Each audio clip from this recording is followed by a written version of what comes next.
The door burst open, and my brother Frank walked in, carrying bags of gifts and wearing that wide, warm smile he always brought with him for Christmas. He had come straight from the airport, and we hadn't seen each other in person in 3 years. His eyes scanned the decorated living room, the table set with sparkling tablecloths, the twinkling lights on the tree. But then his smile froze. He stopped dead in his tracks, the bag still in his hands, staring at the dining room table. There sat my son Eric, my daughter-in-law Melissa, and her entire family. Brenda and Gary, Melissa's parents, were occupying the heads of the table.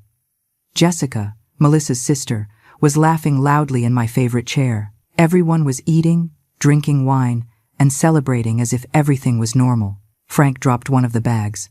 The thud made everyone turn around. Eric raised his glass with an awkward, tight smile. Melissa didn't even look at him. My brother took 2 steps forward, his jaw tense, his knuckles turning white from gripping the handles of the remaining bags. His voice came out hoarse, almost a whisper that cut through the air like a knife. "Where is my sister?" No one answered immediately. Brenda kept chewing. Gary took another sip of wine. Jessica giggled nervously. It was Eric who finally spoke, standing up from his chair with that stupid pride that had broken my heart just 2 hours earlier.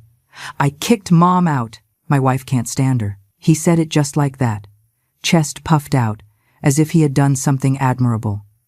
Melissa nodded from her seat, satisfied, wiping her mouth with my linen napkin, the one my grandmother had embroidered, the one I only used on special occasions. Frank didn't say a thing. He placed the bags on the floor, gently, with a level of control that was scarier than any scream. He took off his coat, folded it calmly, and draped it over the back of the sofa. He walked toward the living area without looking back, and then he found me. I was curled up on the old sofa, the one I had brought from my previous house, covered with a tattered blanket that wasn't even good enough for the dog anymore. My eyes were swollen from crying so much. My hair was a mess. I was still wearing the apron stained with grease because I had spent the entire morning cooking for a dinner I wasn't allowed to eat. Frank knelt in front of me. He didn't say a word. He just put his hand over mine and squeezed. That was when I heard the hurried footsteps. Melissa was running down the stairs, her coral-colored dress flowing behind her. She must have seen something in my brother's eyes that terrified her. She grabbed her purse and shot out the door. My son Eric didn't have the same luck. Frank stood up slowly, turned around, and what I saw on his face made me understand that this Christmas wasn't going to end the way Eric had planned. But to understand how I got here, lying on my own couch while strangers celebrated in my apartment, I need to go back 3 years, when everything started to fall apart. My husband died on a Tuesday in April. There was no drama, no long goodbye, just a massive heart attack while he was watering the roses in the garden. He was 67. I was 66. We had been married for 42 years. The house felt enormous after that. Every room was an echo. Every corner held a memory that hurt to touch. Eric would come to visit me on Sundays, always with Melissa hanging on his arm. She would smile, but her eyes were always evaluating everything. The antique furniture, the photos on the walls, the garden I could no longer maintain alone. 6 months after the funeral, Eric showed up unannounced on a Wednesday night. He looked pale, nervous, with that scared kid look I hadn't seen since he was 12. He sat at the kitchen island while I brewed coffee. Melissa stayed in the living room, scrolling through her phone. "Mom, I need to talk to you," he said, his voice trembling. I set the coffee pot down and sat opposite him. He took my hands. "We're in trouble, serious trouble." It turned out Eric had invested his entire savings into a business venture with a friend, an electronics startup that promised quick returns. But the friend skipped town with the money. Now Eric owed $120,000. The bank was threatening to foreclose on their condo. Melissa was pregnant, or so they said, that turned out to be a lie later. I didn't think twice. "I'll sell the house," Eric cried. He hugged me. He swore he would pay me back every cent. Melissa walked into the kitchen, gave me a cold, quick hug, and said thanks without looking me in the eye. I put the house on the market that same week. It was a beautiful home, 4 bedrooms, with a garden my husband had cultivated for decades. It was appraised at $300,000, but I sold it for $280,000 because I needed the cash fast to save my son. I gave Eric $120,000. He paid off all his debts. With the remaining $160,000, I bought this 2-bedroom condo, smaller, darker, but mine, or so I thought. The first few months were quiet. Eric and Melissa would come over for dinner on Fridays. She praised my cooking, even though she left half of it on her plate.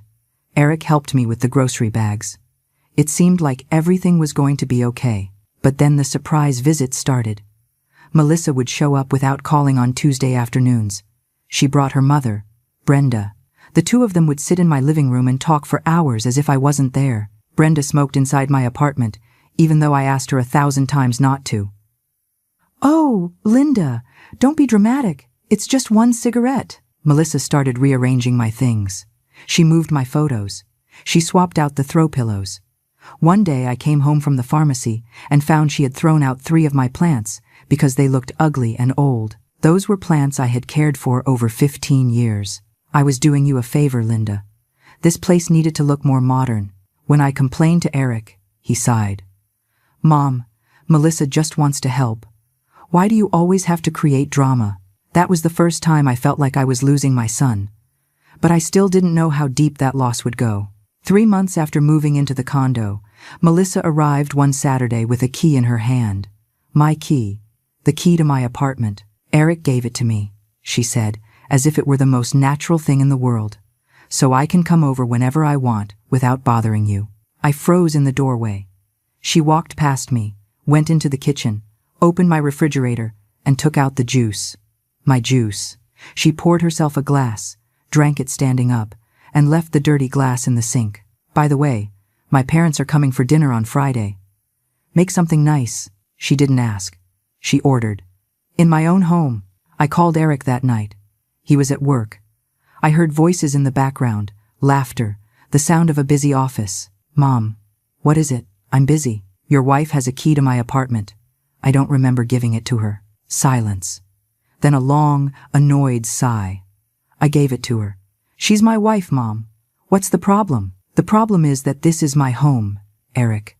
They can't just walk in whenever they want without." God, Mom, always blowing things out of proportion.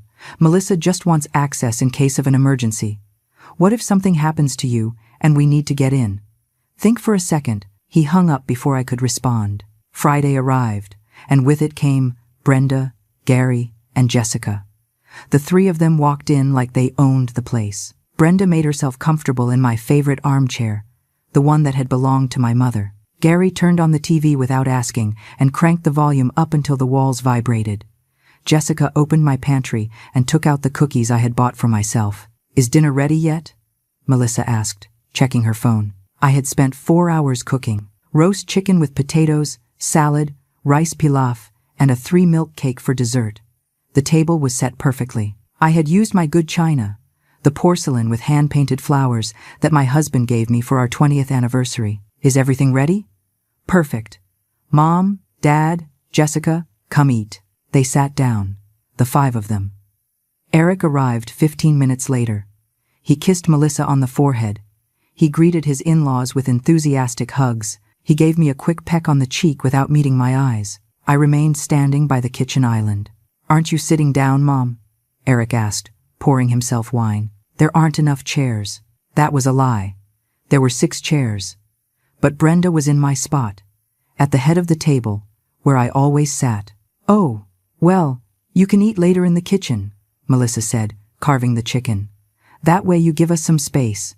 There are a lot of us." Eric didn't say anything. He ate. He laughed at Gary's jokes. He poured more wine. Not once did he turn to look at me. I stood in the kitchen, leaning against the sink, watching my in-laws devour the food I had prepared while my son acted like I was invisible. When they finished, Brenda snapped her fingers. "Linda, coffee." It wasn't a question. It was an order. I made the coffee. I served it. I washed the dishes while they watched TV in my living room. At 11 at night, they were still there. At midnight, Brenda yawned. "I'm tired." "Where are we sleeping?" Melissa pointed toward my bedroom. "There. The bed is comfortable." "Wait," I interrupted, finally finding my voice. "That is my room." "Yes, But my parents need to rest. You can sleep on the couch tonight, right? It's just one night. No, this is my house, my room. I am not going to. Mom! Eric's voice sounded cold, cutting. Don't be selfish. It's one night. Just one night. Selfish? This is my home. A home you bought with the money left over after I helped you. Technically, part of this place is mine too. I ran out of air. The words hit me like punches. Melissa smiled.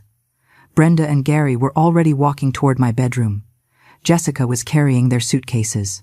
That night I slept on the sofa, in my own apartment, covered with a thin blanket that smelled musty. I heard laughter coming from my bedroom, the sound of the TV, voices talking about me as if I couldn't hear them. Your mother-in-law is so bitter, Brenda said.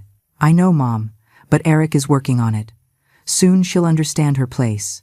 The next morning, I woke up with pain in my back and neck. Brenda came out of my room in my robe, and demanded breakfast. I made eggs, toast, orange juice. No one said thank you. When they finally left, I found my room a disaster. Sheets crumpled, wet towels on the floor, my perfumes moved around. And on my dresser, the photographs of my husband were turned face down, as if they wanted to erase even his memory from my own house. I called Eric. Your wife cannot bring her family here again without my permission. Mom, stop it. That's enough. Melissa is my wife. Her family is my family. And frankly, you should be grateful they still want to spend time with you. You aren't exactly the most pleasant person. Grateful? I asked. Grateful that they invade my space, sleep in my bed, treat me like a maid? You're being dramatic. You always have been. Maybe that's why Dad... He stopped. But the damage was done. Maybe that's why Dad what... Eric? He hung up. He didn't speak to me for 2 weeks. Melissa, on the other hand, came over every other day. She brought things. First, it was a hideous painting, a piece of modern art with gray splotches that she hung in my hallway without asking. Then it was new mustard-colored throw pillows that clashed with everything. Then, a massive lamp that didn't match a single thing I owned. I'm modernizing this, she said. It looks like an old lady's house. I was 69. I was an old lady. But this was my old lady house. One Tuesday, I came home from buying medicine and found Melissa and Jessica taking my photos off the walls. All of them. My wedding photos, photos of Eric as a baby, photos of my husband in the garden. They were shoving them into a cardboard box. What are you doing? Redecorating. These photos are depressing. They make everything look sad and old. Those are my memories. Exactly. Your memories. You don't need to see them on the walls all the time. We're putting them in the closet. If you want to see them, take them out. But the rest of us don't want to see a dead man every time we come over. Jessica laughed. Melissa smiled. And I, for the first time in my life, felt hate for someone. True hate. But I didn't say anything. I just watched as they shoved 40 years of my life into a box and threw it into the back of the closet. Weeks turned into months. And my apartment stopped looking like my home. Melissa had replaced my cream-colored curtains with gray and white striped ones I hated. She changed the tablecloths for modern plastic ones. She threw out my porcelain mug collection because they took up too much space and replaced them with plain mugs from a discount store. Every time I protested, Eric called me. Mom, Melissa is trying to help you. Why can't you be grateful? She could be doing 1,000 other things, but she chooses to spend time improving your apartment. I don't want her to improve anything. I want her to leave my things alone. Your things are old and ugly. Accept it. You need help, so the place doesn't look like a museum. He would hang up before I could defend myself. One Friday in October, Melissa arrived with Brenda, Gary, and Jessica. Again, they brought suitcases. Big suitcases. We're staying for the weekend, Melissa announced, dropping her purse on my sofa. There's a wedding on Sunday, and the hotel is crazy expensive. I told Eric it's better if we stay here. It's more comfortable. You didn't ask me. I don't have. You don't need to be asked in your own house, Linda, Brenda interrupted, lighting a cigarette. Besides, we're family. Gary was already in my bedroom, unpacking his things. Jessica had taken the guest room, the one I used to store the boxes of my husband's things. The boxes were now piled up in the hallway. Where am I sleeping? I asked, my voice barely a whisper. The couch is fine, isn't it? Melissa said, checking her phone. It's just 2 nights. 2 nights turned into 4. The wedding was cancelled, but they stayed because they were already comfortable. I cooked every meal. I washed every dish. I cleaned every mess. They left. Brenda smoked in the living room and flicked ash into my plants. Gary left dirty clothes on the bathroom floor. Jessica used my expensive shampoo, the one I bought only for special occasions, and emptied the entire bottle. When they finally left, my apartment smelled like smoke and strangers. I found cigarette burns on my coffee table, wine stains on my rug, and my sheets, the ones I had bought the week before, were ruined with makeup stains. I called Eric, crying. Your wife and her family treated me like domestic help for 4 days, in my own house. Mom, for God's sake, it was just a few days. Is it so hard to share your space with family? It's not my family. It's your wife's family. And this is my house. You know what, Mom? I'm sick of it. Sick of your constant complaints. Sick of your attitude. Melissa is right. You're a bitter woman who can't stand to see me happy. Happy? Happy allowing your wife to disrespect me? She doesn't disrespect you. You're jealous. Jealous that there is another woman in my life now. You need therapy, Mom. Seriously. That night I cried until my chest hurt. I sat on my sofa, in my apartment that no longer felt like mine, surrounded by things I hadn't chosen, and wondered when exactly I had lost everything. November arrived, cold and gray. Melissa appeared on a Monday with news. We're doing Thanksgiving here. Here? Yes. There are like 20 people coming. My whole family. It's easier to do it in your apartment than ours. Ours is smaller. Melissa, I can't cook for 20 people. I don't have the space for. Don't worry. My mom and I will cook. You just have to, I don't know, stay quiet and let us handle it. Thanksgiving was a nightmare. 19 people I didn't know arrived. Melissa's cousins, aunts, uncles, family, friends. They occupied every inch of my apartment. They shouted, they laughed, they drank. They dropped food on my carpet. A toddler spilled grape juice on my sofa, and no one cleaned it up. I stayed in the kitchen, washing dishes that piled up endlessly. Eric was in the living room with everyone else, telling stories, laughing, being the center of attention. Not once did he come into the kitchen to see how I was. When they finally left at 2 a.m, my apartment looked like a disaster zone. Broken glasses, dirty plates everywhere, smudges on the walls. The bathroom was flooded because someone left the faucet running. It took me 3 days to clean everything. 3 days during which Eric didn't call a single time. December arrived, and with it, the worst news. We're doing Christmas here, Melissa announced, walking in without knocking as always. My whole family. The full dinner. Eric already said yes. No, I can't. Not after Thanksgiving. I can't. It's not a question, Linda. It's what's happening. This is my house. Melissa laughed. A cold, cruel laugh that froze my blood. Your house? Linda, let's be honest. Eric pays your utilities every month. The internet you use? He pays for it. The cable? He pays for it.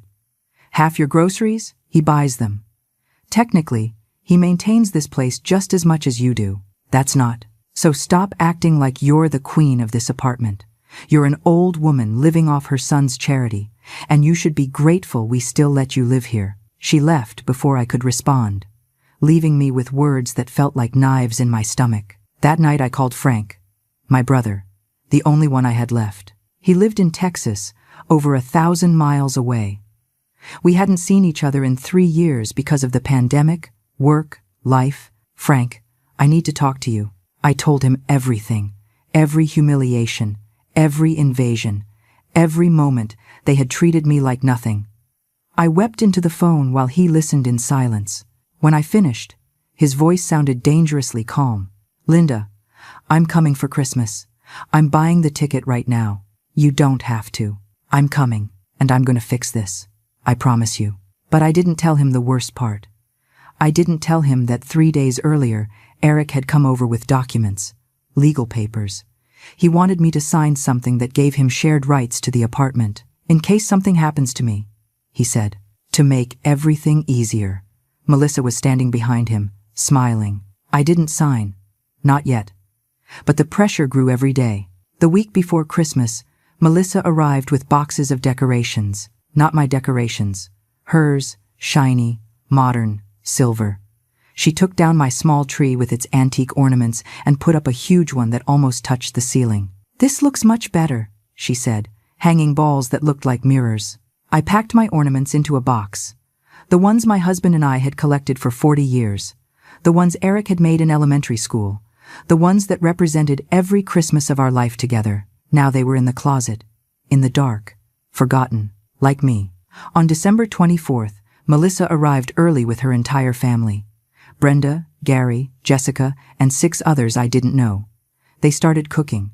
They took over my kitchen completely. When I tried to help, Brenda pushed me aside. "Better go rest, Linda. The adults will handle this." I went to my room. But then Jessica walked in. "I need to get ready in here. My room doesn't have a good mirror." "This is my room." "Yeah, but I only need it for an hour." "Go to the living room." I went to the living room. But Gary was there, watching football, with the volume maxed out. The sofa was covered in his stuff. There was no room for me. I ended up on the small balcony, in the December cold, watching the city light up while my house filled with voices that weren't mine. At 6 in the evening, the table was set. But it wasn't my table. They had used tablecloths Melissa brought, plates that weren't mine, glasses I had never seen. My things were packed in boxes in the kitchen, stacked like garbage. The dinner smelled delicious. Roast turkey, mashed potatoes with butter, glazed vegetables, fresh baked rolls. My stomach growled. I had gone all day without eating, hoping someone would offer me something. No one did. Brenda sat at the head of the table, Gary next to her. Jessica, her husband, and their 2 kids took up one whole side of the table. Other relatives I didn't know filled the remaining chairs. Melissa sat next to Eric's empty chair. He hadn't arrived from work yet. I stood in the entryway of the kitchen, watching my own table, in my own apartment, fill with strangers. "Aren't you sitting down, mother-in-law?" Melissa asked, with that fake smile I knew so well. "There's no room." "Oh, right. Well, you can eat later. We left something for you in the kitchen." Brenda laughed. Gary poured wine. The kids screamed. And I stood there, invisible, like a ghost in my own life. Eric arrived 20 minutes later. He kissed Melissa, greeted his in-laws effusively, picked up his wife's nephews. He saw me standing by the kitchen and gave me a quick wave of his hand, like someone shooing away a fly. "Hi, Mom." That was it. He sat in the only empty chair, the one that should have been mine, and started to eat. He laughed at Gary's jokes. He praised Brenda's cooking. He toasted to the perfect family, and not once did he turn to look at me. I went to the living room. I sat in the only free space I found, a corner of the sofa where they had piled coats. I could hear their laughter, their conversations, their toasts. They were celebrating Christmas, my Christmas, in my house, without me. The tears started to fall. Silent. Hot. I wiped them away quickly, but they kept coming. 42 years of marriage. 69 Christmases in my life, and this was the first one I spent completely alone, surrounded by people. At 9 o'clock at night, I couldn't take it anymore. I got up from the sofa and walked toward my bedroom. But when I opened the door, I found 2 of Jessica's kids jumping on my bed. They had pulled all my clothes out of the closet and were playing dress-up. My green dress, the one I wore for my husband's 60th birthday, was on the floor, trampled and wrinkled. "What are you doing?" The kids ignored me. They kept jumping, laughing, destroying. I went to find Jessica. She was at the table, drinking wine, talking to her husband. "Your kids are destroying my room." "They're kids, Linda. Let them play. They are ruining my clothes." "Oh, for God's sake, it's just old clothes." "Relax." I went back to my room. The kids had now opened my jewelry box. They had the earrings my husband gave me for our first anniversary. They were using them as toys, throwing them at each other. "Stop! Drop that!" One of the kids looked at me and stuck out his tongue. The other threw the earrings on the floor and stomped on them. I heard the crunch of metal bending. Something inside me broke. I walked out of the room, shaking. I went straight to Eric. He was pouring more wine, laughing with Gary about some football game. "Eric, I need to talk to you. Now, Mom. I'm busy. Jessica's kids destroyed my things. My jewelry. My clothes. You need to. Mom, they're kids. Calm down." I am not going to calm down. This is my house, and your wife and her family are treating me like trash. The noise at the table stopped. Everyone turned to look at me. Melissa stood up slowly, her napkin still in her hand. Excuse me? What did you say? I said you treat me like trash. In my own house. You kick me out of my room, take my place at the table, destroy my things, and act like I don't exist. Brenda let out a dry laugh. Linda, nobody is treating you badly. You're the one having trouble sharing. Trouble accepting that your son has a new family. I am his family. You were his family, Melissa corrected, walking toward me. Now I am his family, me and my people. And if you can't accept that, then maybe you're the one who shouldn't be here. The silence that followed was deafening. Eric said nothing. He stood there, holding the wine bottle, looking at the floor. Eric, I whispered. Say something. He looked up, and what I saw in his eyes terrified me. There was no love, no concern. There was only discomfort, annoyance, as if I were the problem, as if I were the intruder. Mom, maybe you should go rest. You're upsetting everyone. Upsetting? They are pushing me out of my own life. Enough! Eric shouted, slamming the table. The glasses shook. Enough with your drama. We are trying to have a nice Christmas and you are ruining it with your constant complaining. My complaining? Eric, I sold my house to save you. I gave you every cent I had, and now you allow your wife to treat me like, and I thank you for that. But that doesn't give you the right to make my life miserable. It doesn't give you the right to hate my wife just because she's my priority now. The words fell like stones, heavy, final. I looked at my son, the boy I had carried, fed, raised, protected for 38 years, and I didn't recognize him. So, what do you want me to do? I asked, my voice cracking. Eric looked at Melissa. She nodded. He took a deep breath. I think you need to leave for a while. Let us have our dinner in peace. You can stay in your room or go for a walk. I don't know. Just leave us alone. Leave? My own house? Mom, please, don't make this harder. Melissa smiled. A small, victorious smile that confirmed what I already knew. She had won. She had taken my son, my house, my life. And he had let her. I turned around without saying another word. I walked to my room, closed the door, and stayed there. I listened to their laughter, their toasts, their celebrations. It was as if nothing had happened, as if I didn't exist. I lay on my bed, still covered with the kids' scattered clothes, and closed my eyes. I thought of my husband, how he never would have allowed this, how he would have defended me, protected me, loved me, and I cried for him, for me, for everything I had lost. At 11 at night, I heard a knock on my door. Linda, it was Melissa's voice. We need the room. Gary's parents are going to sleep here. You have to come out. I didn't answer. Linda, I'm talking to you. Open the door. Silence. Fine. Eric, bring the key. The door opened. Eric walked in first, avoiding my gaze. Melissa entered behind him, triumphant. Gather your things. You're sleeping on the couch. No. Excuse me. I said no. This is my room. My bed. I am not moving. Melissa looked at Eric. He approached me, uncomfortable. Mom, it's just one night. Please, don't cause a scene. I already caused a scene, Eric. And you know what? I don't care. This is my house, my room, and I am not moving. Eric sighed. He grabbed my arm, tried to pull me up from the bed. Mom, get up. No, Eric, let go of me. We struggled. He pulled on my arm. I clung to the sheets. Melissa watched us from the doorway, arms crossed, enjoying every second. Finally, Eric let go. He ran his hands through his hair, frustrated, desperate. You know what, Mom? Do whatever you want. Stay here, ruin Christmas, ruin everything like you always do. He stormed out of the room. Melissa stayed a moment longer, looking at me with disdain. This isn't over, Linda. I promise you. She closed the door. I heard her footsteps walking away, their murmuring voices, and then silence. I stayed in my bed, shaking, unable to believe what had just happened. My son had tried to physically remove me from my own room, my own son. I stayed awake all night. I heard movement in the apartment, voices, muffled laughter, the sound of plates and glasses. At 2 in the morning, everything quieted down. But I was still awake, staring at the ceiling, wondering how I had reached this point. At 6 in the morning, I heard a knock on my bedroom door. Soft, almost timid. "Mom," it was Eric. His voice sounded different, less harsh, almost guilty. I didn't answer. "Mom, I know you're awake. I need to talk to you." I waited. He opened the door slowly. He was carrying 2 cups of coffee.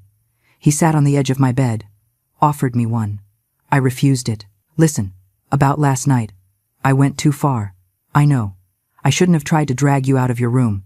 It was too much." Silence. "But Mom, you have to understand.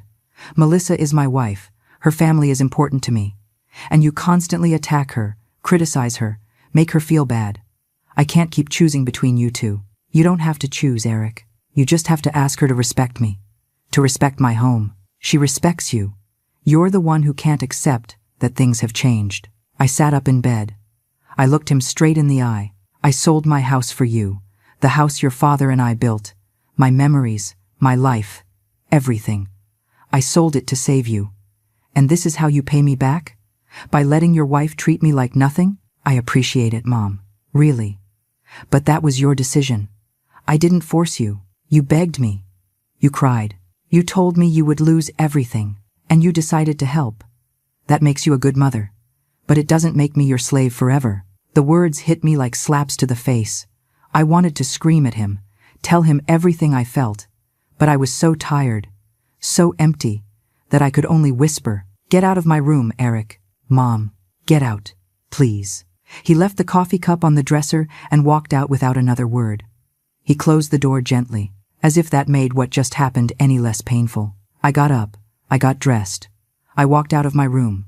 The apartment was a disaster. There were cups everywhere, dirty plates stacked in the kitchen, stains on the carpet. The Christmas tree had half its lights out, and on the sofa, covered with a thin blanket I recognized as mine, Gary was sleeping, snoring loudly. I started to clean, not because I wanted to, but because I didn't know what else to do. I washed dishes. I picked up trash. I scrubbed stains. At 9 in the morning, Brenda came out of the guest room. "Oh, good. You're cleaning. We left everything a bit messy last night." I didn't answer. "There's coffee. Make your own." Brenda raised her eyebrows. "Wow. Someone woke up on the wrong side of the bed. Still mad about last night? Linda, you need to learn to relax. Life is too short to be bitter all the time." I dropped the rag in the sink and looked at her. "Brenda, with all due respect, you have no idea what I am going through. I know exactly what you're going through. You're going through what every mother-in-law goes through. The moment your son stops being yours and becomes someone else's husband. It's natural. It's normal. But you are clinging on, and it just makes you look pathetic." I took a deep breath, counted to 10. I didn't answer. I turned around and kept cleaning. "You know," Brenda continued, pouring herself the coffee I had made. "Melissa told me you don't want to sign those papers. The papers for the apartment." I stopped. "Those papers are none of your business." "Of course they are. We're family. And quite frankly, it's ridiculous that you don't want to share ownership with your own son after everything he does for you." "Everything he does for me?" "Brenda, this is my home. I bought it with my money. The money left over after I saved your son-in-law from ruin. Details. The point is that Eric is your only son, your only family. You should ensure he has a place to live when you're no longer here." Eric has his own apartment, a small apartment, with a lot of debt still. This place is bigger, more comfortable, perfect for when they have kids. There it was. The truth. They wanted my apartment. They didn't just want to control it. They wanted to own it. "Tell your daughter I am never going to sign those papers." Brenda smiled, a cold smile that froze my blood. "We'll see." Christmas Day was a silent hell. Everyone acted as if nothing had happened. They ate breakfast. They watched movies. They exchanged gifts among themselves. No one gave me anything, not even Eric. At 3 in the afternoon, while I was in my room trying to escape the noise, Melissa walked in, without knocking. "As always, we need to talk." "I have nothing to talk about with you." "Yes, you do. About your attitude." I got up from the bed. "My attitude? Melissa, You invaded my home, displaced my things, treated me like a servant, and now you come to talk to me about my attitude? Yes. Because your attitude is ruining your son's marriage. My attitude has nothing to do with your marriage. It has everything to do with it. Eric is constantly stressed because you can't accept that he isn't a child anymore, that he has a wife, that he has responsibilities that go beyond pleasing you. I have never asked him to please me. I have only asked for respect. No, Linda. What you ask for is control. Control over his life, control over his decisions, control over this apartment that, frankly, you should be sharing with him. This apartment is mine, for now. But things can change. Papers can get lost. Accidents can happen. Old ladies fall all the time. They forget things. They get confused. I stood frozen. Was she threatening me? Was she actually threatening me in my own home? Get out of my room. Or what, Linda? What are you going to do? Call your son? He's on my side. He will always be on my side, because I give him what you can never give him. Unconditional love, no strings attached, no manipulation. I have never manipulated him. No? And what was selling your house? Did you not do it so he would feel indebted to you forever, so he could never leave you? That is manipulation, Linda, and I am freeing him from it. She walked out of the room before I could respond, leaving me shaking, terrified, feeling for the first time that I was in real danger. That night, while everyone ate pizza they had ordered without asking if I wanted any, I stayed in my room. I heard their voices, their laughter, and for the first time in my life, I felt true fear of my own son, or rather, fear of the woman who controlled him. At 10 o'clock at night, when I thought everyone was asleep, I went out onto the balcony. I needed air. I needed to think. The December cold hit me, but it felt good. It cleared my mind. That was when I heard voices. They were coming from the kitchen. The balcony window opened right there. I moved closer. I recognized the voices of Melissa and Brenda. How much longer are we going to keep up this charade? Brenda asked. Not much. She's almost broken. Almost ready to cave. And if she doesn't cave, then we push harder. Eric is on our side. She has no one else. What if she calls that brother of hers? Frank lives in Texas. He's not coming. And even if he came, what is he going to do? This is between mother and son. He can't get involved. So, when are you asking Eric to take the apartment? Soon. Maybe after New Year's, when she's more vulnerable, more alone. We'll make her believe it's for her own good, that it's dangerous for her to live alone at her age, that she needs care, and once she signs, this place will be ours. And her? Where will she go? I don't know. I don't care. A nursing home, the street, wherever. I just want this apartment. It's perfect for us. And she is just an obstacle. Brenda laughed. Melissa laughed too, and I stood there, frozen, listening to them plot to steal the only thing I had left. I sneaked back into the apartment. I went to my room. I locked the door, and for the first time in months, I made a decision. I called Frank. Linda, it's 11 at night. What's wrong? Frank, I whispered, my voice breaking. I need you to come. Please. I need help. What happened? I told him everything. The threats, the plans, everything I had heard. He didn't interrupt. He just listened. And when I finished, his voice sounded like steel. I'm arriving tomorrow. The flight leaves at 6 in the morning. I land at 2 in the afternoon. Linda, hold on. Just hold on one more day. I'm going to fix this. How? You'll see. Trust me. We hung up. I lay in my bed, and for the first time in weeks, I felt something resembling hope. The morning of December 26th dawned gray and cold.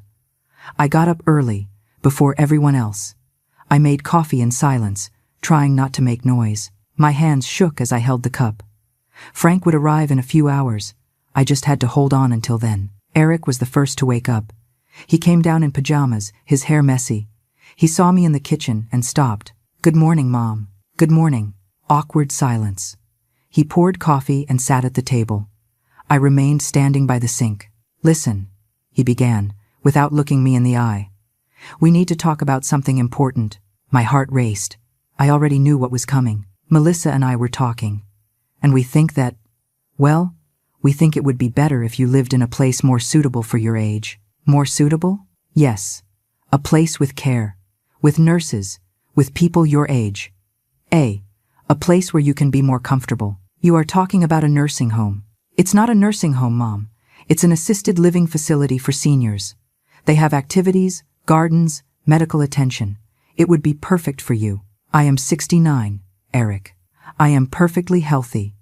I don't need assisted living. But Mom, you live alone. What if something happens to you? What if you fall? What if you have an emergency? I have a phone. I have neighbors. You have no one, Mom. You only have me. And I can't be coming over every time you need something. I have my life, my wife, my responsibilities. Melissa walked into the kitchen at that moment. She was wearing a lavender robe. She poured herself coffee and sat next to Eric, taking his hand. Good morning, mother-in-law. I heard the conversation, and you have to understand that this is the best thing for everyone. For you, especially. I am not going to any facility. This is my house. Linda. Melissa's voice became harder. Let's be realistic. You can't maintain this place alone. It's too big, too expensive. And you are getting older. Every day you are more fragile, more forgetful. I am not forgetful. Yesterday you left the stove on for 2 hours. That is a lie. It is. I saw it on. Eric saw it too. Right, babe? Eric nodded, without looking at me. Yes, Mom. We saw it. You worried us a lot. It was a lie. It was all a lie. I hadn't used the stove yesterday. But they were building a narrative. A story of an incompetent old woman who couldn't take care of herself. And then there is the issue of your medication, Melissa continued. Yesterday I found your blood pressure pills in the bathroom. You hadn't taken them, because I already took them in the morning.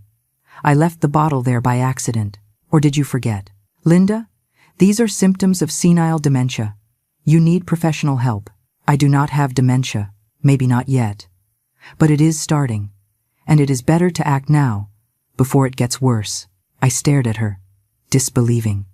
She was lying blatantly, and Eric was backing her up. My own son was helping her build lies about me to justify kicking me out of my house. I am not leaving. Mom, Eric's voice became impatient. It's not a suggestion. It is what is going to happen. We already researched places. There is a very nice one 40 minutes from here. We are going to visit it next week. I am not going. Yes, you are going. And you are going to sign the transfer papers for the apartment so that when you leave, I can take care of this place. Sell it, rent it, whatever is necessary. There it was. The truth. They didn't care about my well-being. They only wanted my apartment. This apartment is in my name. You cannot do anything without my consent. Melissa smiled. That cold smile I already knew. Linda, if we declare you mentally incompetent, we can obtain legal guardianship over you. And then, yes, we can do whatever is necessary, including selling your apartment to pay for your care. You cannot declare me incompetent. I am perfectly fine. Are you? Because I have videos of you talking to yourself. I have photos of the stove left on. I have texts where you forget dates and appointments. I have enough evidence to convince a judge that you need help. I ran out of air. She had been recording me, documenting supposed proof of incompetence. It had all been planned.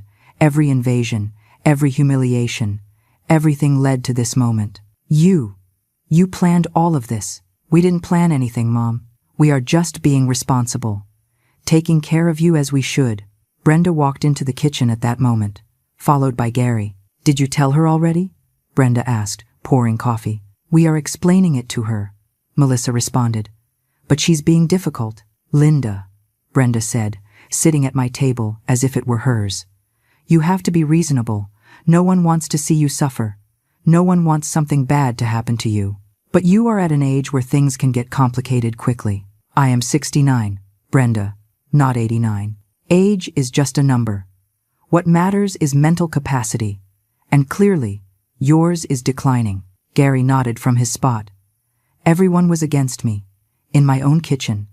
In my own home. I am not signing anything. And I am not going anywhere. Then we will be forced to take legal measures, Melissa said, with a lawyerly tone. And believe me, Linda, you don't want us to reach that point? It would be humiliating for you. Public. Painful. Better do it the easy way. I got up from the table. My legs were shaking, but I stood firm. I want you to leave. All of you. From my house. Now. Melissa laughed. Or what? You're going to call the police? Go ahead. Call them. And when they come, we will show them all the evidence of your incompetence. We will tell them you are having an episode, that you are a danger to yourself. You know what they do with old ladies who are a danger? They hospitalize them. They evaluate them. And if they find enough reasons, they lock them up. That is a lie. It is. Try it and see. Eric stood up. Mom, please. Don't make this harder. Just accept that this is the best for you. Sign the papers. Let us help you. Help me? You are stealing my life. We are saving you from yourself. At that moment, I heard a sound that made me cry with relief. The doorbell. Someone had rung the doorbell. We all froze. No one expected visitors. Who is it? Melissa asked, annoyed. I don't know. I lied. I went to the door. I looked through the peephole. It was Frank, with 2 suitcases and an expression on his face I had never seen. A mix of contained fury and absolute determination. I opened the door and threw myself into his arms. I cried. Finally, I cried for real. Without hiding, without holding back. Frank hugged me tight, one hand on my head, the other on my back. I'm here, Linda. I'm here. Everything is going to be okay. We walked in together. Frank left the suitcases by the door and looked at the scene in the kitchen. Eric standing, pale. Melissa with her arms crossed, evaluating. Brenda and Gary still sitting at the table, with expressions of surprise. Who are you? Melissa asked. Frank walked toward her slowly.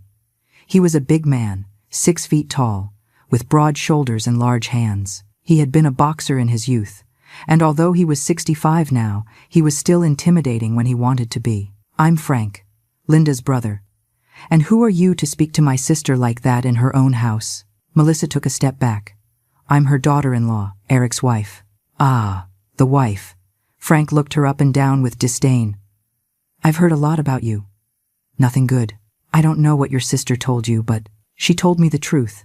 She told me how you've been treating her, how you humiliated her, how you planned to steal her apartment, how you threatened to declare her incompetent. The silence that followed was absolute. Eric turned even paler. Brenda stood up from the table. That is ridiculous. Nobody is. Shut up. Frank's voice cut the air like a whip. Don't talk to me. I don't want to hear a single word from your mouth. He turned toward Eric. And you, my nephew, my sister's son. How could you? How could you betray your own mother like this? Uncle Frank, you don't understand. Mom is. What? Old? Incompetent? A burden? Frank approached Eric until he was inches from his face. Your mother sold her house to save you. She gave you everything. Everything. And you pay her back like this? Allowing this woman to torture her in her own home? I didn't torture her, Melissa protested. Frank didn't even look at her. All of you. Out. You have 1 hour to gather your things and get the hell out of this apartment. Melissa laughed. A nervous, incredulous laugh. Excuse me? Who do you think you are to kick us out? This isn't your apartment. It's my sister's apartment. And she wants you gone, so you're leaving. We are not going anywhere. Brenda stood up, facing Frank. My daughter and my son-in-law. Her only family. I am her family. Frank's voice lowered to a dangerously calm tone. I am her brother, and you are invaders who have been abusing a 69-year-old woman in her own home. That's not true, Eric shouted. Mom is exaggerating everything. She always does. She's dramatic. She's manipulative. She's lying to you. Frank turned toward him. What I saw in my brother's eyes scared even me. Repeat that. I said Mom is. He didn't finish the sentence. Frank grabbed him by the shirt collar and pushed him against the wall. Not violently, but with enough force to make clear who was in control. Listen to me well, boy, because I'm only going to say this once. Your mother is the most honest, hard-working, self-sacrificing woman I have ever known. She raised an ungrateful son alone while your father worked 16 hours a day. She gave you everything, everything. And now you come to call her a liar in her own house? Uncle Frank, let me go. When I finish talking. Your mother called me last night crying, terrified. She told me how you planned to steal her apartment, how you fabricated false evidence of incompetence, how you threatened to lock her in a nursing home. Is that true? Eric didn't answer. His silence was all the confirmation Frank needed. You are a disgrace. A disgrace to your mother, to your dead father, to this family. He let him go. Eric stumbled, coughing. Melissa ran to him. You can't do this. I'm going to call the police. Do it, Frank said, pulling out his phone. I'm going to call them too. And I'm going to report harassment, elder abuse, attempted fraud, and threats. Want to see who comes out worse? Melissa froze. Brenda too. Gary, who until now had remained quiet, finally spoke. Listen, maybe this got out of hand. Maybe we should all calm down and— Shut up, Frank interrupted. You, the one who smoked inside this house, the one who left cigarette burns on the coffee table, the one who treated my sister like a maid. Shut up and pack your things. You can't kick us out just like that, Brenda said, regaining some courage. We are Eric's family. We have a right to be here. You have no rights. This apartment is in the name of Linda Gonzalez. Only Linda. Neither Eric nor anyone else has rights to this property. And if you don't leave voluntarily, I will remove you myself. You in what army? Gary asked, puffing out his chest. Frank laughed, a dark, humorless laugh. Do you really want to find out? I'm 65, Gary, but I boxed for 20 years, and you look like someone who hasn't lifted anything heavier than a beer. So yeah, ask yourself, do you really want to find out? Gary backed down. Brenda took his arm. Let's go. These people are crazy. Yes, Melissa said, grabbing her purse. Let's go. But this doesn't end here. I'm going to talk to a lawyer. I'm going to sue for harassment, for assault, for attempted theft, Frank interrupted. For elder abuse, for fraud, for threats. Go ahead, do it. I have recordings of the conversation you had last night with your mother, where you plan to take the apartment from Linda, where you talk about declaring her incompetent, where you say you don't care where she ends up. Want a judge to hear that? Melissa went white. Completely white. No, you don't have any recording. Frank pulled out his phone, pressed play, and Melissa's voice filled the kitchen. When are you asking Eric to take the apartment? Soon. Maybe after New Year's. When she's more vulnerable. More alone. I ran out of air. Frank had recorded the conversation. He hadn't arrived today. He had arrived last night, late, without anyone seeing him. And he had heard everything. Turn it off, Melissa whispered. Why? It's barely starting. The part where you say you don't care if Linda ends up on the street is coming up. Turn it off. Frank stopped the recording, pocketed the phone. You have 45 minutes. Gather your things and get out. If in 45 minutes you are still here, I play this recording for the police, and believe me, elder abuse is a felony, a very serious one. Brenda was the first to move. She ran toward the guest room. Gary followed her. I heard drawers opening, things being thrown into suitcases. Melissa stood there, looking at Eric, hoping he would do something, that he would defend her, that he would confront Frank. But Eric just looked at the floor, defeated, humiliated, scared. Eric, Melissa whispered. Say something. He looked up. He looked at his wife, then at Frank, then at me. And what I saw in his eyes broke my heart. There was no regret, no guilt. There was only resentment. Resentment toward me, as if this was my fault. Let's go, he finally said. What? No. Eric, you can't let your uncle talk to you like that. You can't. I said we're going. Pack your things. Melissa looked at him in disbelief. But something in Eric's tone made her understand that the argument was over. She went to the master bedroom, my bedroom, and started taking her clothes out of the closet. I stood next to Frank, shaking, not from fear, but from relief, from liberation, from all the emotions I had been holding back for months. Thank you, I whispered. Frank put his arm around my shoulders. I should have come sooner.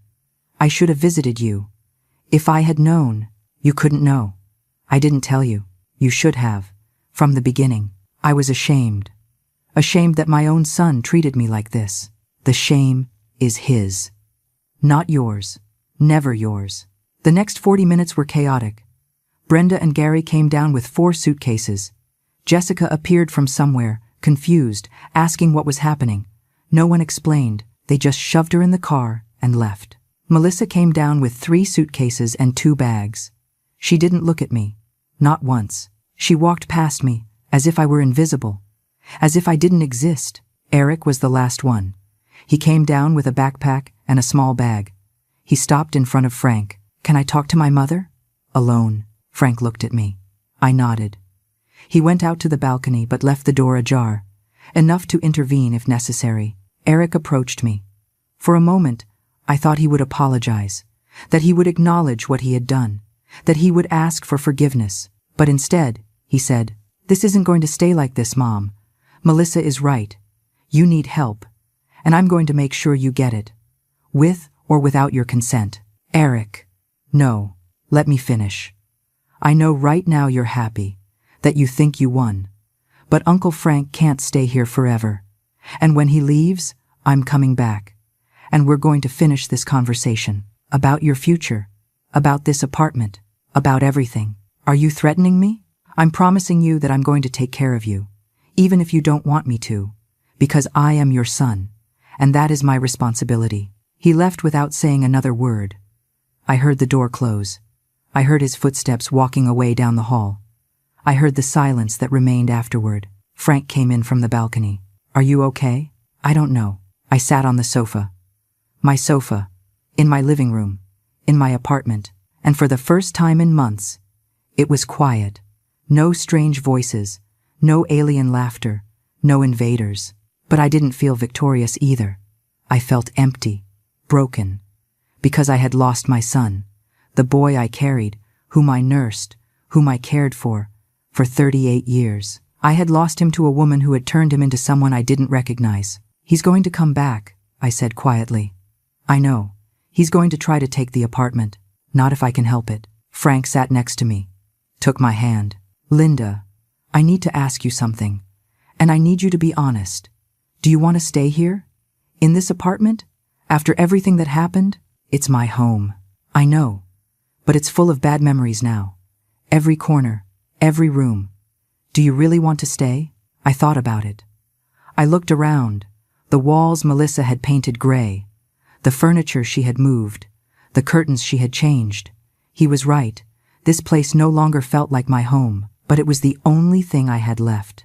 I have nowhere else to go. "Yes, you do. With me. To Texas." I looked at him in surprise. "Frank, listen to me. I have a big house. Too big for an old man alone. 3 bedrooms. Garden. Space. Peace. Come live with me. Sell this apartment. Use that money for yourself. To travel. To live. To be happy. I can't leave you like this. I can't be a burden." "Burden? Linda, you are my sister. My only sister. You would be a blessing, not a burden." The tears started to fall. Again. I spent the rest of the day cleaning. Not because the apartment was really dirty, but because I needed to do something with my hands. I needed to keep my mind busy. Frank helped me without saying much. We picked up forgotten cups, washed dishes, cleaned stains. Little by little, the apartment began to look like my home again. I found my photographs in the closet, the ones Melissa had stored away. I took them all out, one by one. My wedding, Eric as a baby, my husband in the garden, 40 years of memories dusted off and forgotten. I wiped them carefully and hung them back on the walls. Frank watched me from the sofa. "You look better when you smile." "I haven't smiled in months." "I know, and that breaks my heart." I hung the last photograph. It was of Eric at 5 years old, on his first day of school. He was wearing an orange sweater that he hated, but that I had begged him to wear. He was smiling at the camera, missing 2 teeth, with that innocence only children have. "Where did he get lost?" I whispered. "Where did that little boy get lost?" "I don't know, Linda. Sometimes people change. Sometimes the wrong influences turn them into people we don't recognize. But he is still my son. He is. Because the son I remember would never have treated his mother like this. The Eric I knew was kind, considerate. That man I saw today was not your son. He was a stranger with Eric's face. He was right, and that hurt more than anything else. That night I made dinner. Just for the 2 of us.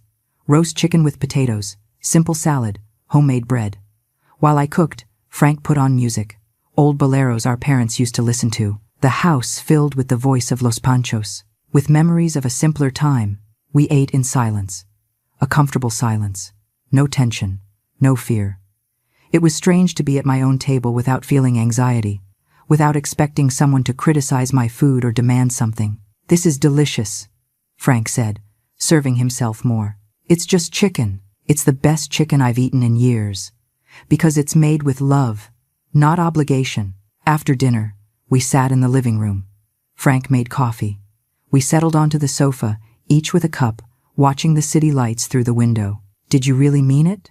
I asked after a while. "About Texas, completely serious. But your life is there. Your work, your friends. You can't just, Linda, I'm 65. I'm retired. My life is as lonely as yours. The difference is that I chose that solitude. You didn't. It was imposed on you. But I don't want to be a nuisance. How many times do I have to tell you that you aren't a nuisance? You are my sister, the only family I have left that's worth a damn. Mom and Dad died years ago. Eric turned into whatever he is now. It's just you and me, and I prefer to spend my last years with you than alone." I wiped the tears that were starting to form. "I need to think about it. Take the time you need. I'm not going to pressure you. I just want you to know the option is there. Always." That night I slept better than I had in months. In my own bed, with my own sheets, without fear of someone entering without permission, without anxiety of waking up and finding strangers in my living room. For the first time in a long time, I felt safe. The next morning, my phone rang. It was Eric. I hesitated before answering. Frank signaled for me to do it. Put the phone on speaker. "Mom." "Yes, I need to talk to you. Without Uncle Frank. Just you and me. Uncle Frank is here, and he is staying." Silence. Then a sigh. "Okay. Both of you then? I need to talk to both of you. Can I come over this afternoon? At 4? Okay." Frank nodded. "Okay. Fine. I'm coming alone. Without Melissa. Just me. I need to fix this." He hung up before I could respond. "Do you think it's true?" I asked. "I don't know. But we're going to find out." The next few hours were tense. I cleaned the apartment again, even though it was already clean. I made coffee even though I wasn't thirsty. Frank read the newspaper. Calm. But I could see the tension in his shoulders. At 4 o'clock sharp, there was a knock on the door. It was Eric. Alone. Like he had promised. He was carrying a paper bag in his hand. He looked tired. Deep dark circles. Messy hair. He had aged 10 years in a day. "Hi, Mom. Uncle Frank." Eric. He walked in slowly, sat on the sofa, put the bag on the coffee table. "I brought sweet bread. From that bakery you like." I thought that. I don't know. I thought we could talk while we eat something. Frank didn't move. Neither did I. "What do you want to talk about, Eric?" He took a deep breath, ran his hands through his hair. "I want to apologize. For everything. For how I treated you. For how I allowed Melissa to treat you. For... I know it's not enough. I know words don't erase what I did. But I need you to know that I am sorry. Are you? Or did Melissa send you to say this?" "Melissa doesn't know I'm here. In fact, we're fighting. Badly. Since yesterday, she wants us to hire a lawyer to fight for the apartment. But I can't go on with this." Frank leaned forward. "Why not?" "Because last night I couldn't sleep. I stayed awake all night thinking about what I said, what I did, and I realized I turned into someone I don't recognize, someone my father would have hated." He mentioned his father, and he broke. Tears started to fall. "Dad would have given me a beating if he had seen me yesterday, if he had seen me treat you like that. And he's right. I'm 65. Uncle Frank, I should have done it. I should have defended you, Mom. But I got lost. I got so lost in making Melissa happy that I forgot who I was. I forgot what was important. I wanted to believe him. I wanted to throw myself into his arms and forgive him. But Frank put his hand on my shoulder, stopping me. "Pretty words, Eric. But words are easy. Actions are hard. What are you going to do? Are you really going to change? Or are you going to go back to Melissa in a week and this is going to start all over again?" "I am not going back to Melissa. I broke up with her. This morning, I told her to get out of our apartment, that I needed space, that I needed time to think. And she left? Yes. She left with her parents, and she is not coming back. At least not soon. That doesn't mean you broke up. It means you are fighting. No, Uncle. We're done. I told her clearly that us is over, that I can't be with someone who hurt my mother so much, that I can't build a life with someone so toxic. I sat in the armchair across from him, looked him in the eyes, looking for lies, looking for manipulation. But I only saw pain, genuine pain. Why should I believe you? Because I am your son. Because despite everything I did, I am still your son. And because if you don't believe me now, if you don't give me a chance to fix this, I am going to lose myself forever. And I don't want that. I don't want to live the rest of my life knowing I destroyed the only thing that really mattered. Frank stood up, walked to the window. Linda, it's your decision. I am not going to interfere, but you need to think carefully about what you want to do, because if you give him another chance and he fails you again, I don't know if you will be able to recover. He was right. This was the moment, the decision that would mark the rest of my life. Did I forgive my son and risk him hurting me again? Or did I let him go forever and live with that void for the rest of my days? Eric, I said finally, if I give you another chance, it has to be on my terms. No Melissa in my apartment, ever again. No family of hers, no extra keys, no invasions. This is my space, and I need you to respect it, completely. I will. I promise. And I need time. Time to heal. Time to trust you again. It's not going to be immediate. It's not going to be easy. I understand. And if you go back to Melissa, if you allow her to enter my life again, it's over. Forever. Do you understand? Yes. I understand. And I accept. Everything. Frank turned from the window. One more thing. Eric. The apartment papers. Never again ask your mother to sign anything. This apartment is hers. Only hers.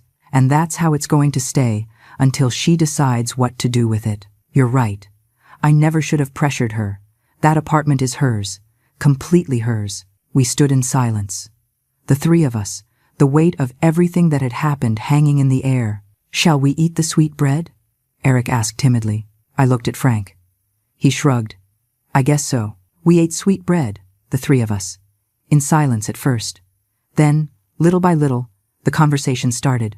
Small, cautious, but conversations. Eric told me about his work. Frank told him about Texas.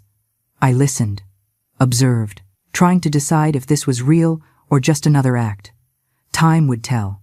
Only time. 8 months later, the August sun was streaming through the window of my new kitchen in Texas. A bigger kitchen than the one I had in my apartment, with beige granite countertops and windows looking out onto a garden full of flowers that Frank and I had planted together in the spring. I was making coffee when I heard footsteps behind me. Good morning, sister. Good morning, Frank. He sat at the table, still in pajamas, with the newspaper in his hand. This was our routine. Every morning, coffee, newspaper, quiet conversation while the day began. No rush, no fear, no invasions. Did you sleep well? Like a baby. That bed is a marvel. I told you, the best $2,000 I spent in my life. I poured myself coffee and sat across from him. Looked out the window. The garden was beautiful. Red roses, sunflowers, white daisies. Everything we had sown had bloomed, as if the earth knew we needed to see something grow. Something alive, something new. Do you know what day it is today? Frank asked. Friday. It is Friday. But it is also a special day. It has been exactly 8 months since you arrived here. Really? I hadn't realized. I did. Because I remember the woman who arrived that day.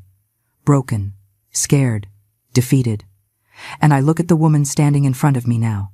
Smiling, rested, alive. I smiled. He was right. The last 8 months had been transformative. After that afternoon with Eric, I made my decision. I sold the apartment.